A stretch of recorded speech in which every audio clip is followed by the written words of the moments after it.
Assalamualaikum warahmatullahi wabarakatuh.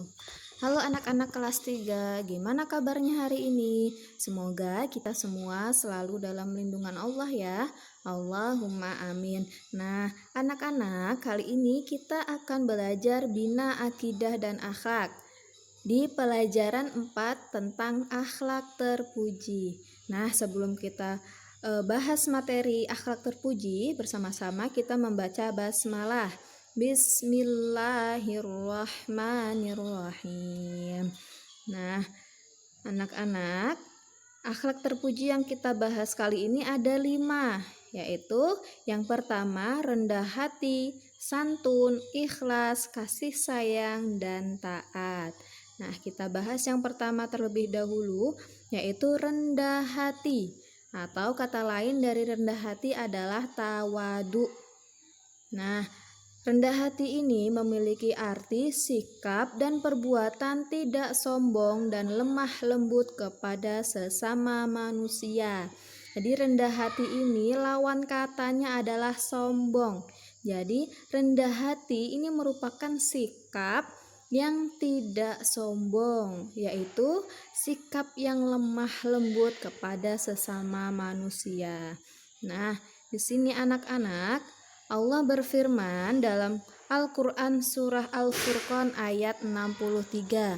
Bismillahirrahmanirrahim. Wa ibadur rahmanil ladzina yamshuna 'alal ardi haunan wa idza khatabahumul jahiluna qalu salama. Yang artinya, adapun hamba-hamba Tuhan yang Maha Pengasih itu adalah orang-orang yang berjalan di bumi dengan rendah hati. Dan apabila orang-orang bodoh menyapa mereka dengan kata-kata yang menghina, mereka mengucapkan salam. Nah, ini merupakan firman Allah agar kita bersikap rendah hati. Nah, anak-anak, ada juga yang namanya rendah diri. Nah, rendah hati berbeda dengan rendah diri ya. Rendah diri itu ini merupakan sikap yang minder atau tidak memiliki rasa percaya diri.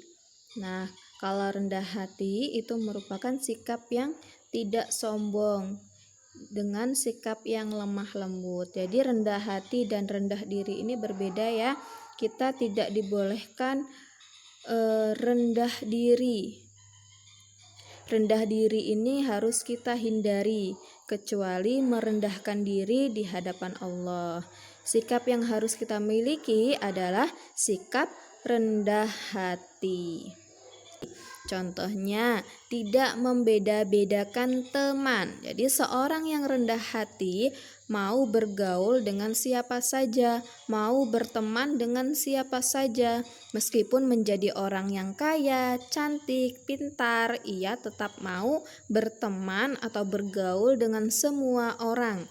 Orang yang rendah hati tidak akan pernah meremehkan orang.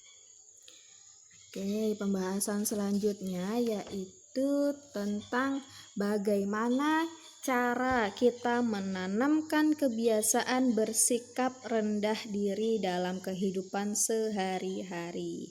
Nah, di sini ada beberapa cara. Yang pertama, ingatlah bahwa yang berhak memiliki sifat sombong hanyalah Allah.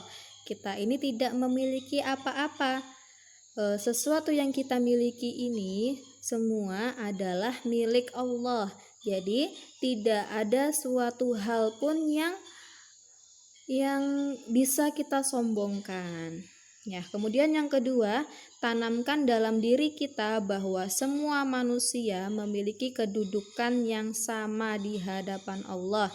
Hanya ketakwaan yang membedakannya. Jadi di hadapan Allah itu kita semua sama. Baik yang kaya, yang miskin, yang cantik, yang kurang cantik, yang hitam, yang putih, yang pintar atau yang kurang pintar. Nah, di hadapan Allah itu semua sama. Yang membedakan hanyalah tingkat keimanan kita, tingkat ketakwaan kita kepada Allah. Jadi Allah itu tidak memandang dari segi kaya miskin atau cantik buruk dan sebagainya, namun Allah itu memandang kita semua hanya dengan ketakwaan kita. Jadi kita pun harus demikian, tidak ada perbedaan di antara kita sesama manusia, sesama umat muslim. Kedudukan kita di hadapan Allah itu sama-sama makhluk ciptaan Allah. Nah, kemudian yang ketiga, ingatlah bahwa surga tidak diperuntukkan bagi orang-orang yang sombong. Nah, jadi ketika kita mau berlaku sombong, kita ingat bahwa surga itu bukan tempatnya orang yang sombong. Jadi kalau kita mau sombong, berarti letaknya di mana? Ya, di neraka. Jadi tidak ada orang sombong yang masuk ke surga seperti itu ya. Oke. Selanjutnya yang keempat.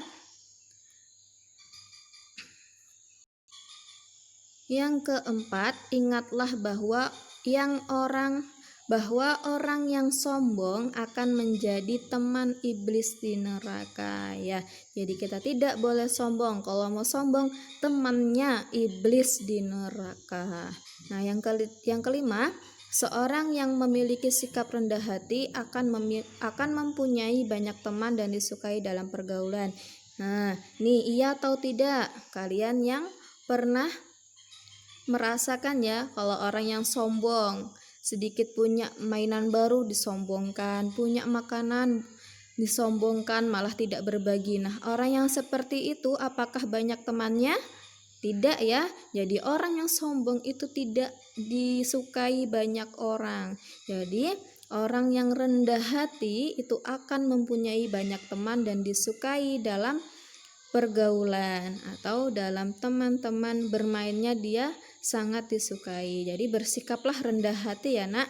Nah, kemudian yang terakhir, perbanyaklah membaca kisah kehidupan Rasulullah Shallallahu Alaihi Wasallam agar kita tahu bagaimana akhlak beliau dalam pergaulan, dalam bermain sehari-hari. Nah, jadi Bunda sarankan kalian sering-sering membaca kisah-kisah Nabi, khususnya kisah kehidupan Rasulullah.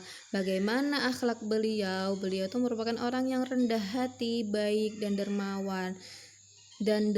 Jadi Rasulullah itu merupakan suri tauladan yang baik bagi kita semua. Oke, anak-anak, sekarang yang kedua tentang santun. Akhlak terpuji santun ini merupakan perilaku yang lemah lembut, baik dalam ucapan maupun perbuatan atau tingkah laku kepada semua makhluk ciptaan Allah. Nah, kalian harus juga memiliki sifat santun ini atau sikap perilaku santun. Santun itu bukan hanya dalam ucapan tapi juga perbuatan, harus lemah lembut, tidak berkata kasar. Anak-anak, santun itu ada dua macam, yaitu santun dalam bicara dan santun dalam bertindak atau tingkah laku. Nah, santun dalam bicara ini seperti apa? Yaitu ketika berkata kita dengan lemah lembut, penuh kesopanan dan tidak bersuara keras. Ketika berbicara dengan disertai wajah yang berseri, jadi tidak cemberut. Kalau berkata kepada orang tua, khususnya kepada guru, kepada teman-teman dan saudara-saudara, nah kita itu dengan suara yang lemah lembut, sopan, suaranya tidak keras, kemudian wajahnya senyum, jangan cemberut. Nah, itu merupakan perilaku santun dalam bicara. Nah, kemudian santun dalam bertindak.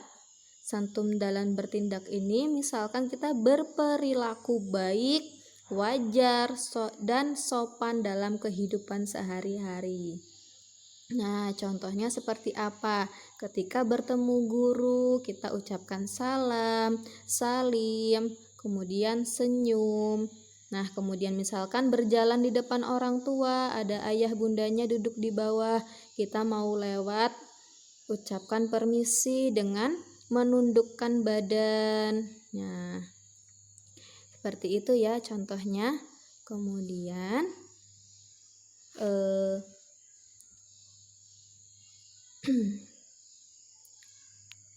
contoh perilaku santun. Nah, sekarang ada contoh perilaku santun. Yang pertama, ucapkan assalamualaikum ketika bertemu dengan sesama muslim, ketemu guru, ketemu teman, atau ketemu saudara di jalan. Ucapkan assalamualaikum. Nah, seperti itu ya. Kemudian ucapkan terima kasih ketika kita diberi sesuatu atau dibantu orang lain. Misalkan kita dimasakin sama bundanya, terus diambilkan makanan, ucapkan terima kasih bunda. Misal contoh lain, dibelikan baju baru sama ayahnya, ucapkan terima kasih ayah. Seperti itu ya. Kemudian yang ketiga, ucapkan tolong jika kita meminta bantuan orang lain, walaupun dalam hal ini ringan ya. Misalkan mau sama bundanya, bunda tolong ambilkan baju, contoh, karena ndak sampai ada di atas bajunya, jadi minta tolong sama bundanya, bunda tolong ambilkan baju saya, misalkan seperti itu. Kemudian kalian mau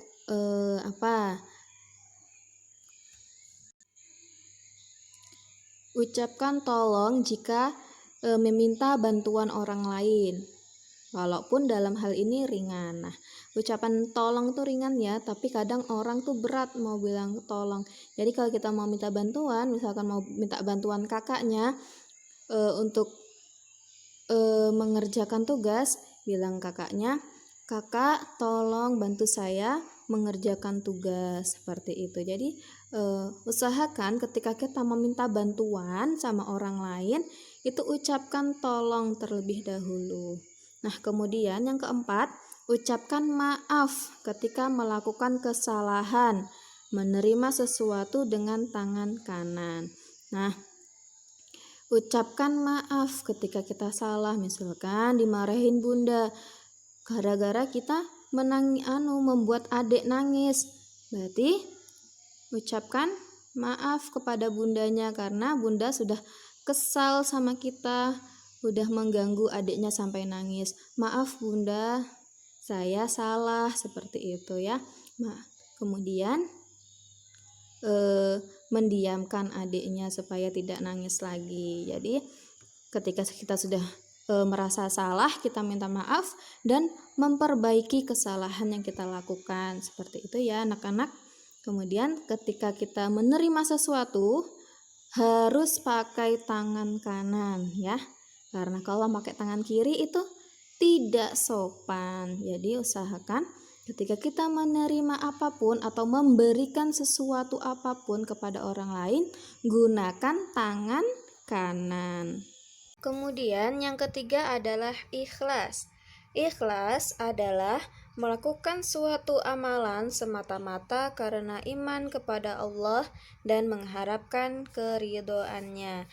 Jadi, anak-anak, ketika kita melakukan kegiatan yang kita lakukan sehari-hari, baik dalam hal ibadah maupun pergaulan di sekolah dan di rumah, kita harus melakukan semua hal itu dengan ikhlas.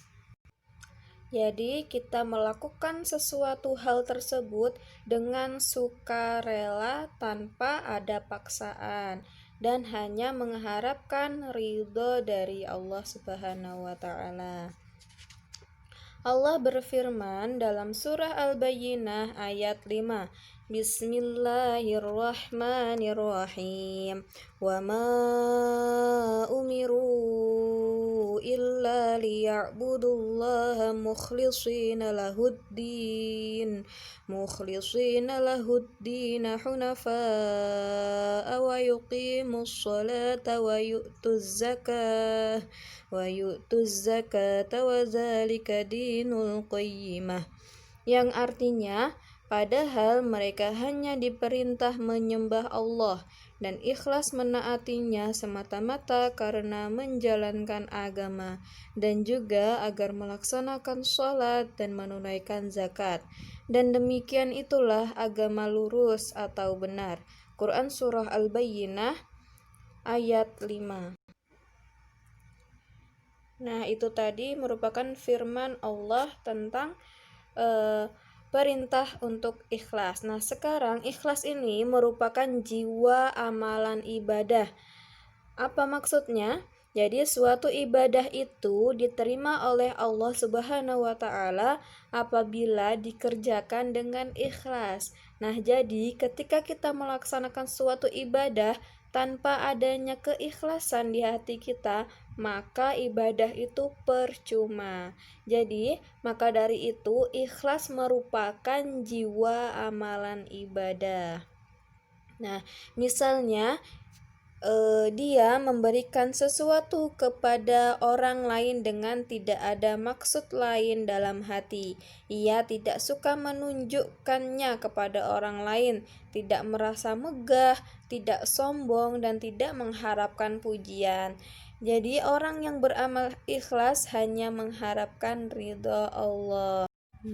Kemudian Bunda mau kasih contoh yang tidak ikhlas. Nah, misalkan suatu hari ibu meminta tolong kepada kita untuk menjaga adik karena ibu akan pergi ke pasar. Kamu mau menolong ibu, tetapi dalam hatimu berharap semoga ibu membawakan oleh-oleh untukmu. Nah, pernahkah kamu bersikap demikian? Jika kita masih sering bersikap seperti itu, berarti dalam hati kita belum ada rasa ikhlas. Kemudian Bunda mau kasih contoh yang tidak ikhlas. Nah, misalkan suatu hari ibu meminta tolong kepada kita untuk menjaga adik karena ibu akan pergi ke pasar. Kamu mau menolong ibu, tetapi dalam hatimu berharap semoga ibu membawakan oleh-oleh untukmu. Nah, pernahkah kamu bersikap demikian? Jika kita masih sering bersikap seperti itu, berarti dalam hati kita belum ada rasa ikhlas. Selanjutnya tentang kasih sayang. Yang keempat, tentang kasih sayang. Naluri yang sudah tertanam dalam diri manusia dititipkan oleh Allah ke dalam hati manusia yang penuh kasih sayang. Nah, sekarang ada beberapa macam kasih sayang dalam kehidupan manusia. Yang pertama, kasih sayang saudara kandung atau keluarga. Kemudian kasih sayang sesama muslim dan kasih sayang sesama manusia. Nah, kasih sayang ini kita harus miliki untuk orang-orang terdekat kita, misalkan ke ibu, ayah, kakak, adik, maupun keluarga lainnya. Selain ke sesama keluarga atau ke saudara, kita juga harus kasih sayang kepada sesama muslim, misalkan ke teman-teman kita di sekolah, ke guru-guru kita, dan orang yang ada di sekitar kita. Kemudian kasih sayang sesama manusia. Nah, kasih sayang ini juga bisa kita kasih kepada selain manusia, misalkan hewan, tumbuhan, dan lain sebagainya. Yaitu taat. Taat adalah patuh, menurut, mengerjakan, sholih, dan beribadah. Ketaatan berarti kepatuhan, kesetiaan, dan kesholihan. Nah, anak-anak, taat itu dibagi menjadi 3. Ada taat kepada Allah Subhanahu wa ta'ala.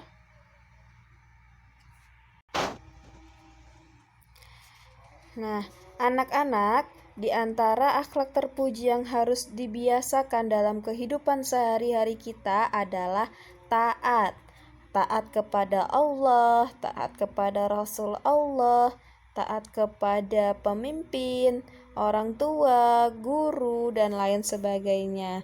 Nah, taat kepada Allah ini merupakan suatu hal yang harus kita patuhi, yang harus kita kerjakan, yaitu mengerjakan semua perintah Allah dan menjauhi semua larangan Allah.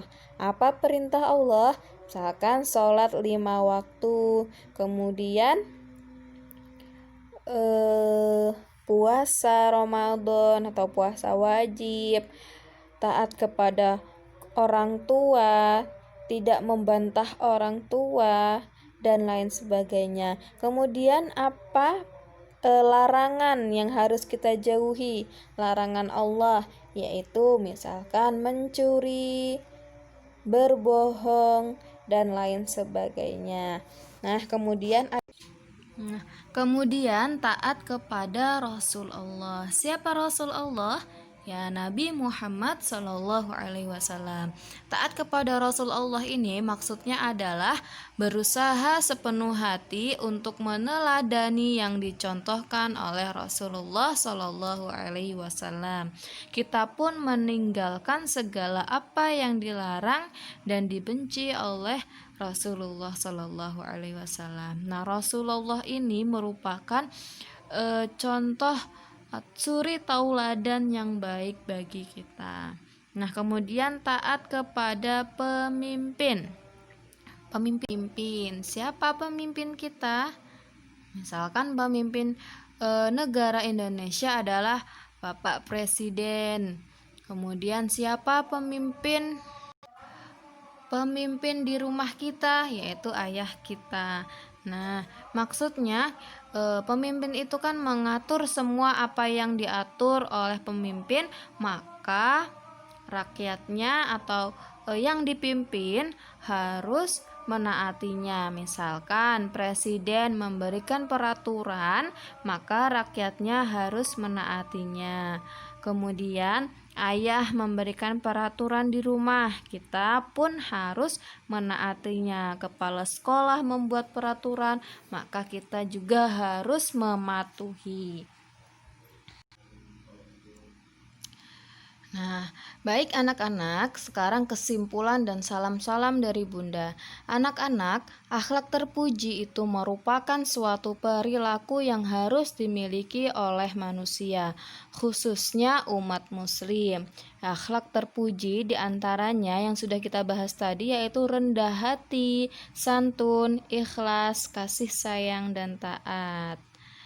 Nah, anak-anak, Jabir bin Abdullah radhiyallahu berkata, Rasulullah shallallahu alaihi wasallam bersabda, Barang siapa yang